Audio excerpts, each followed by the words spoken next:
Okay, well, tonight we're going to actually accomplish something that you might think is impossible. We're going to deal with two chapters tonight because this section in Ezekiel, from Ezekiel chapter 8 through chapter 11, actually is dealing with the vision that God gives Ezekiel. And chapter 9 is only 11 verses long, and I'll be able to do it in less than 10 minutes. So we're going to put 8 and 9 together so you get a greater, fuller thought this week instead of trying to just take a chapter a week in that way. So let you know that. So Ezekiel chapter 8, I love when you guys have been reading and you've been figuring out things. I got a call earlier from Paul today who's starting to, here's what happens. You start counting things. You start realizing there are Hebrew patterns, messages within the message. Paul called me today. He said, chapter 8, 7 times the word detestable. How about that? 7 times. That's God's perfect number. So it actually is, and you'll see in your study notes here at the bottom of page 1 of your study notes before the back, it says a complete apostasy. A complete apostasy means, it was completely detestable, and so the evil or the sinfulness got to its fullness is really what the saying is. All right, here we go. Let me give you first the vision, and it's the vision of the end. And we learned last week he liked that word, the end. He used it several different ways. But I'm going to give you some of the things as an overview, so as you're following along, you'll know where we're going to get. Number one, there's a question. Was Ezekiel transported to Jerusalem? Because his vision is great insight into what's happening right in Jerusalem, yet he was taken captive in wave number 2 of the Babylonian captivity, and he's in Babylon. So, question number 2, was Ezekiel transported or translated, like Paul used that term, to heaven to be able to see the vision? Let me tell you, there's actually a third one, that the vision happened right there at the river Kabar where he is held captive, and that's probably the most popular one, though the others are possible. It's truly God gave him insight and vision as if he's right there in Jerusalem. And the vision that you're seeing in chapter 8 is really still 2 years before the punishment's going to come to pass. So even though all the sinfulness is complete and detestable, like you're going to see tonight, amazing that God lets this prophet give this word out 2 years before the actual judgment hits. I think that's really interesting. And then so the 3 things that you'll learn about this: the end of the first temple, the end of God's glory in the temple, and the end of a king over Jerusalem. All that takes place within this judgment time period. All right, so we pick it up in Ezekiel chapter 8. We're going to go through the first 6 verses here. In the 6th year, in the 6th month, on the 5th day, while I was sitting in my house, and the elders of Judah were sitting before me, the hand of the sovereign Lord came on me there. I looked, and I saw a figure like that of a man. From what appeared to be his waist down, he was like fire, and his appearance was as bright as a glowing metal. He stretched out what looked like a hand and took me by the hair of my head. Now, I'm going to give a little commentary, so it's not going to be in your notes as we go along. If you remember in chapter 7, for the shame of all the sins, his head was shaved. This is 14 months later, so his hair has grown back. Anybody that's keeping track, that's what took place. Chapter 7, his head was shaved. 14 months later, his hair has grown back. All right. So he stretched out what looked like a hand and took me by the hair of my head. The Spirit lifted me up between earth and heaven in a vision of God. He took me to Jerusalem, to the entrance of the north gate of the inner court, where the idol that provokes to jealousy stood. Very interesting phrase. And there before me was the glory of the God of Israel, as in the vision I had seen in the plain. He's referring that phrase right there all the way back to chapter 1, where he sees like this glorious vision of the wheel within the wheel and the angelic part. So he's telling you this feels like that vision to him. Okay, for those that are following along, that are finding us on here, he's referring all the way back to what he describes in chapter 1 with that verse right there.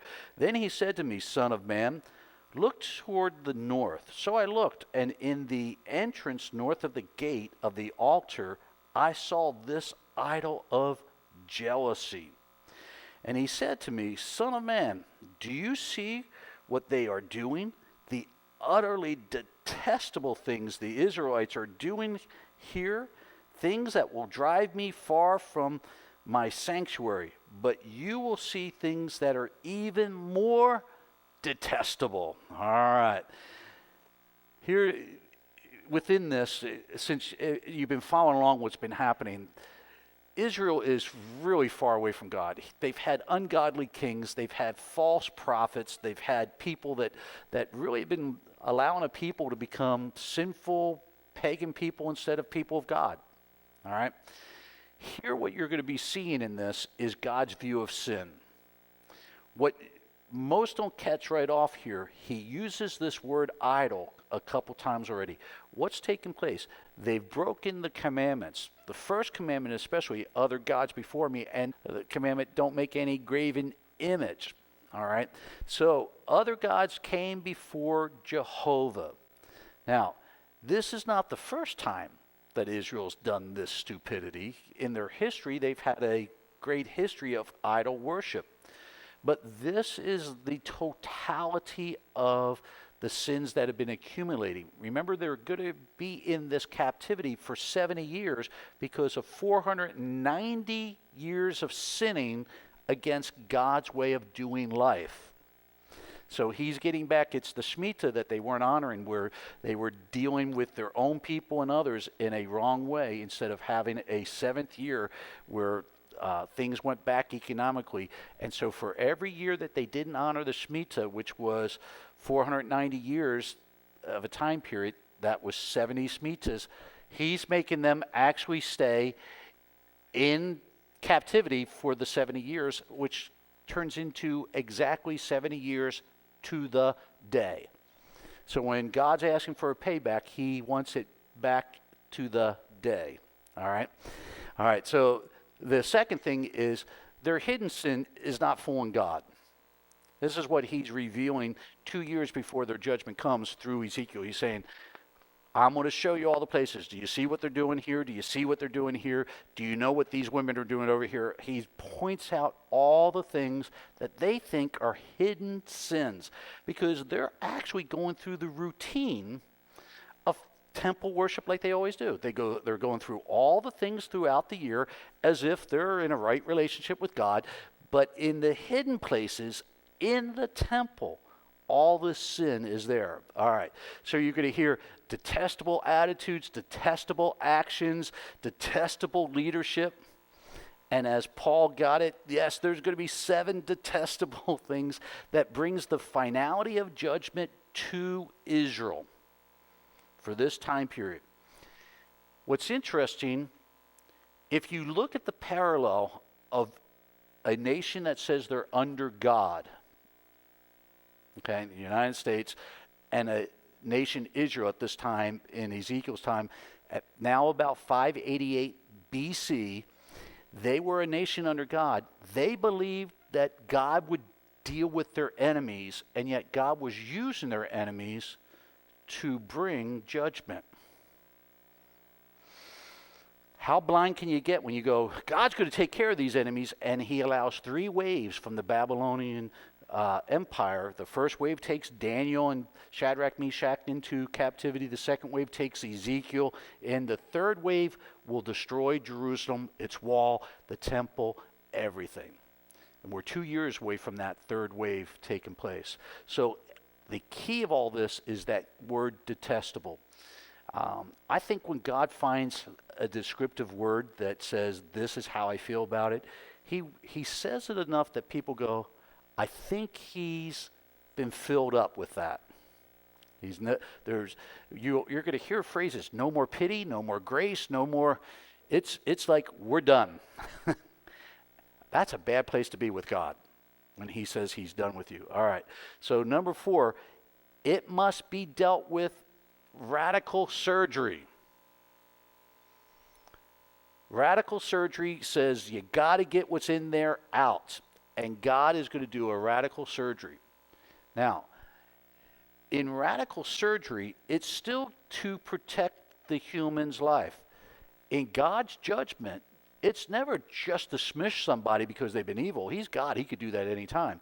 He's doing radical surgery because there is a remnant. There is that which still knows God as God, and he wants to protect them from all this that's detestable. So he's got to remove this whole cancerous thing and deal with it so that the remnant can go on.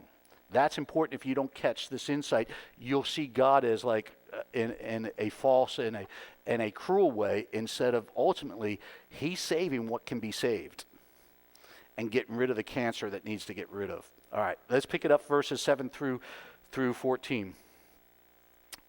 All right, then he brought me to the entrance to the court. I looked and I saw a hole in the wall. He said to me, Son of man, now dig into the wall. So I dug into the wall and saw a doorway there. And he said to me, Go in and see the wicked and detestable things they are doing here. This is the wall of the temple, okay? So I went in and looked, and I saw portrayed all over the walls all kinds of crawling things, unclean animals, and all the idols of Israel.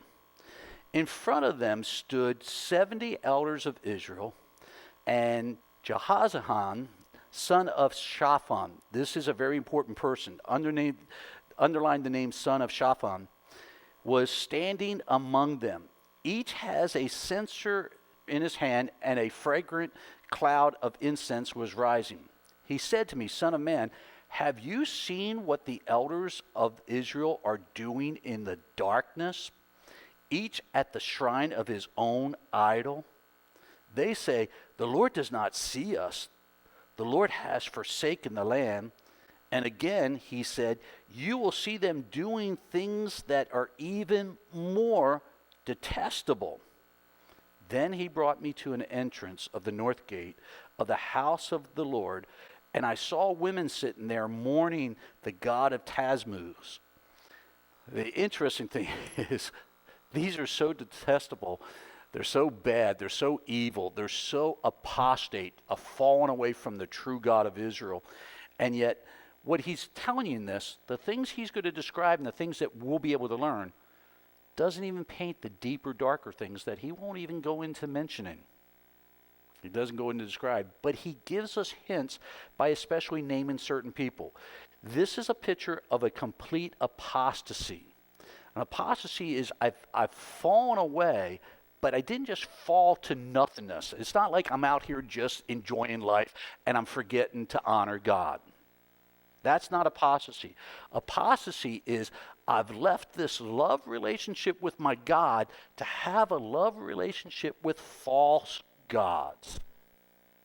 That's apostasy. That's very important because we're seeing that in our world today, especially in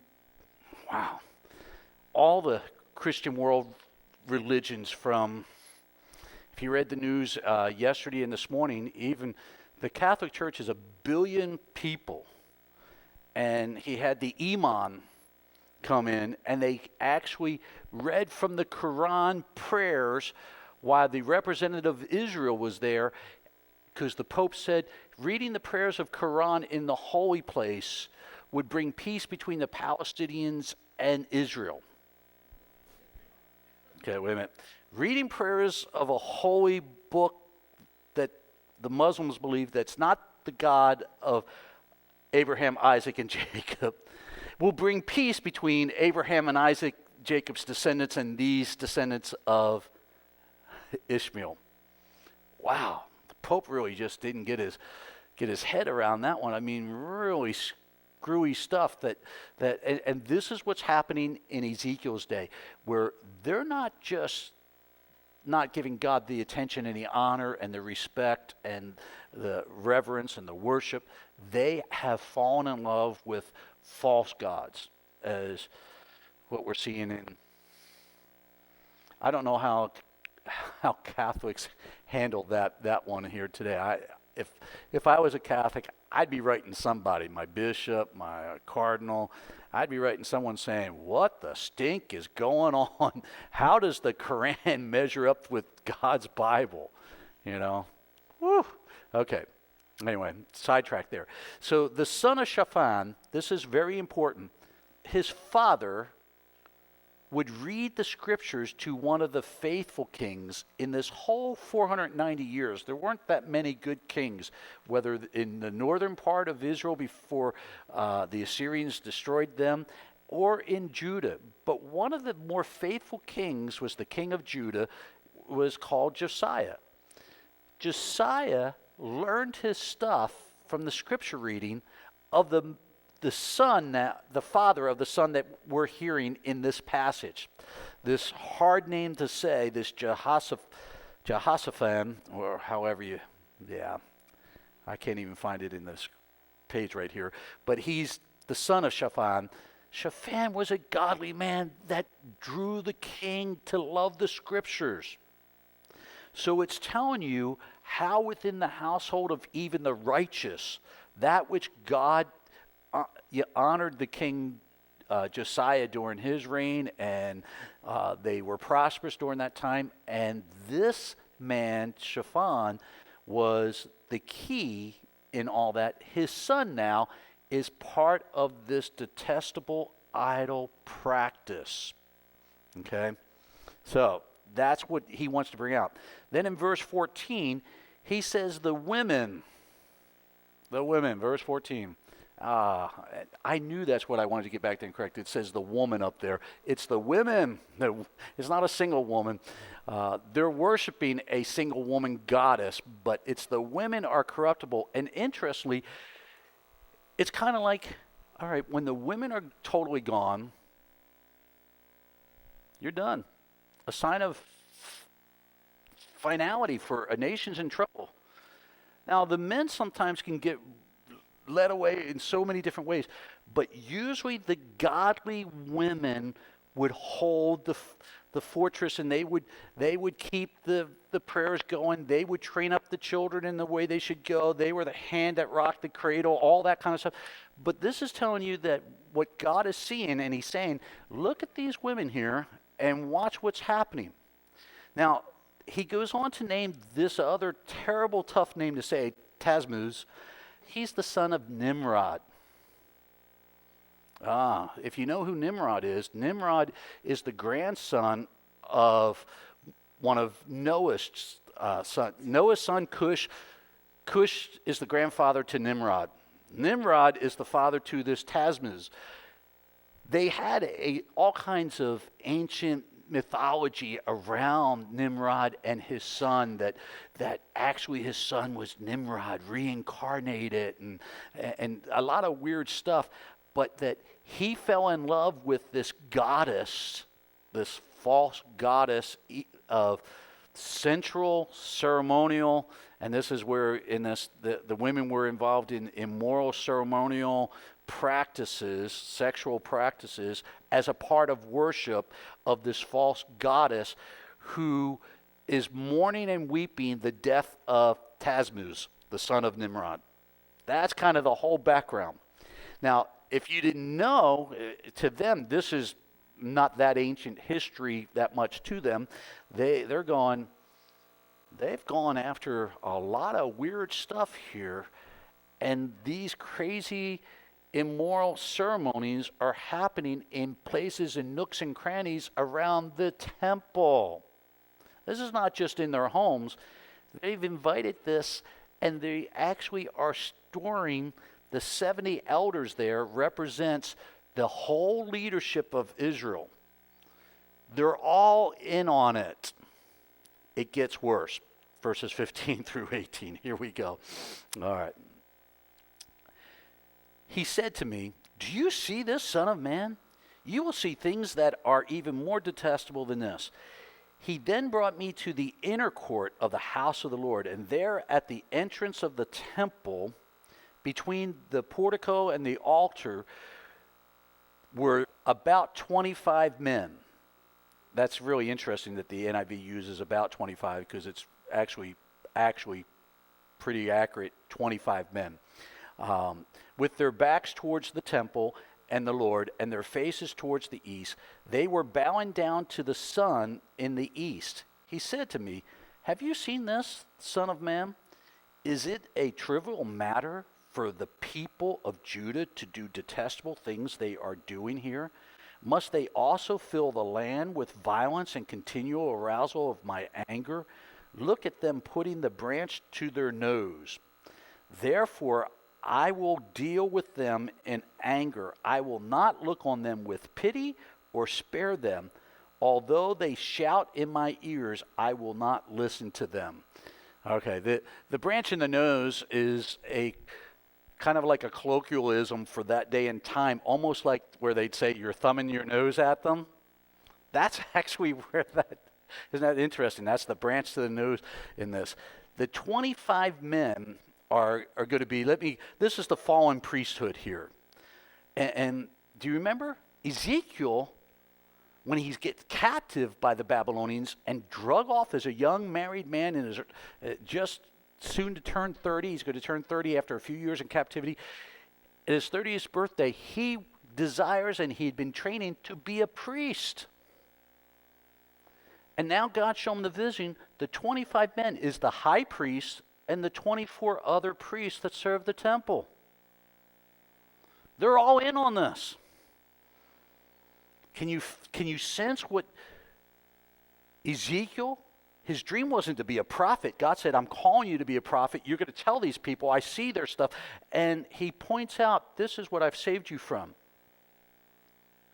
You could have been lured by these guys that are doing all these hidden sins, and yet they think they're still serving me by doing priestly duties. Wow. Scary. And again, I'm not picking on any church out there, but that kind of describes the Catholic Church again today, doesn't it? It's scary in that way. If you're a Catholic and finding this, I pray for all my Catholic friends. I believe there are many Catholics that know Jesus Christ, the Lord and Savior. They're going to make it to heaven. But I think their church, I think many denominations are in trouble. As a matter of fact, let me give you the prophecy thing right here because I want you online to hear this. There are 7 churches in Revelation. They all represent a time period. The Church of Sardis is the denominational church, the Catholic Church, the denominations of Nazarene, Lutheran, Methodist, Assembly of God, whatever denomination is. And this is what Jesus says to the church of the denomination. You think you're alive, but you're dead. And what little is alive is about to die. That's what he says to the denominational church in Revelation. Wow. That's really coming to fruition in the day that we live in right now. This, though, is the fallen priesthood. This is why I called it earlier the complete apostasy. When those that are supposed to train and lead others in the ways of God are sinfully in love with sexual goddesses and practices and getting their wives and their families in it, and they're supposed to be leading the temple and the church. This is very deep darkness that they're in. So number 2, the wrath of God says this: there will be no pity or grace at this point of judgment. Now, even though he says that, that's why I felt like I couldn't end there because it's very not the full picture of who our God is. Chapter 9 is only 11 verses. And it shows that even in the midst of judgment, he knows there's a remnant out there, and you and I want to hear about that remnant. Let's go through verses 1 through 5 of chapter 9. Then I heard him call out in a loud voice, "Bring near those who are appointed to execute judgment on the city, each with a weapon in his hand." And I saw 6 men coming from the direction of the upper gate, which faces north, each with a deadly weapon in his hand. With them was a man clothed in linen, who had a writing kit at his side. They came in and stood beside the bronze altar. Now the glory of the God of Israel went up from above the cherubim. Now where's the cherubim, for those that know that? That's the Holy of Holies. This is a vision of God leaving the temple, all right, where it had been, and moved to the threshold of the temple. Then the Lord called to the man clothed in linen who had the writing kit at his side, and said to him, "Go through the city of Jerusalem and put a mark on the foreheads of those who grieve and lament over all the detestable things that are done in it." As I listened, he said to others, "Follow him through the city and kill without showing pity or compassion." Now, even though it says without showing pity or compassion, we already got a glimpse here. He's marking those with a mark that are going to be the remnant. Here's how judgment works.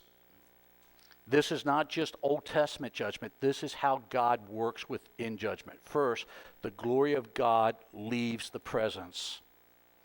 Leaves the presence of a nation, leaves the presence of his worship areas. The temple, in that day was the temple, and this.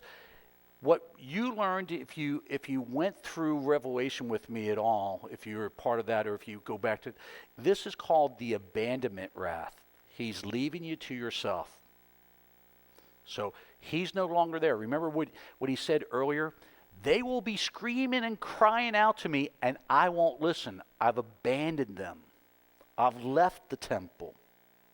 And so that's the first part of how judgment works, that the presence of God isn't realized by people. They go, "Where's God? It seems like he's disappeared." He's done exactly what they wanted. He's left them with their harlotry and their idolatry and their idol worship and all that they're involved in, okay? The second thing about how judgment works is the appointment of agents of doom. How interestingly, there's 6 men with weapons, but then there's the 7th man. Eschatology say when you talk about a foreshadow or a typecast, that the things that will come in Revelation, that comes when the world will be judged, the whole world by God, that remember they're in sevens. There's 7 seals, there's 7 trumpets, and there's 7 bowls. And each of them are opened by an angel. That this represents those that are the assigned ones to bring judgment. This could be the 7. Now it's interesting, the key one is the one with the writing kit. That one is kind of like when you deal with the 7 seals. Who's worthy to open the seals?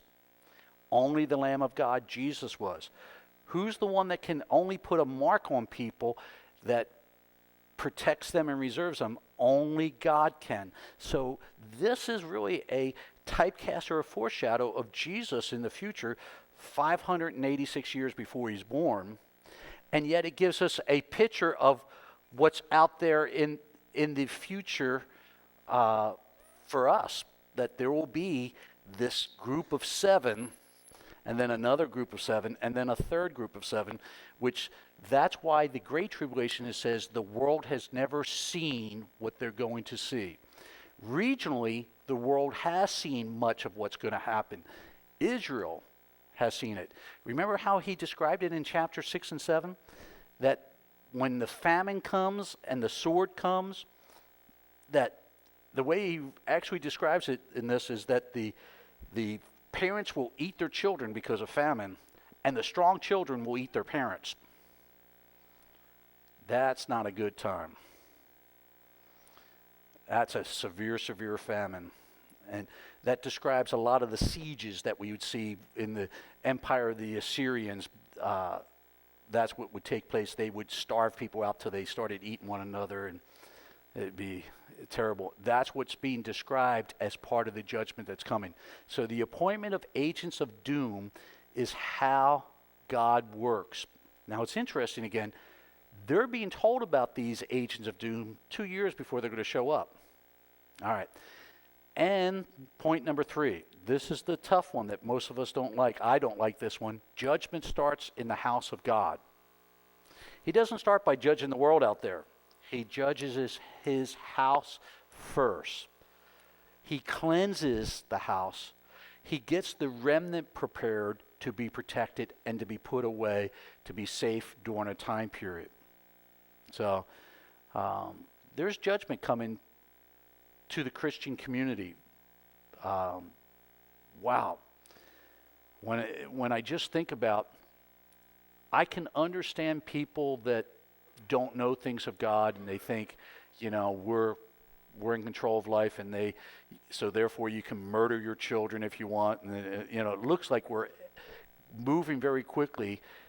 If I would have told you 20 years ago that we would have same-sex marriages and the abortions would be 60 million plus kids just in America besides the world, people would say, oh, no. They're going to keep it very, very where it's just this, this, and this, because the naivety that sin can stay put and not continue to digress.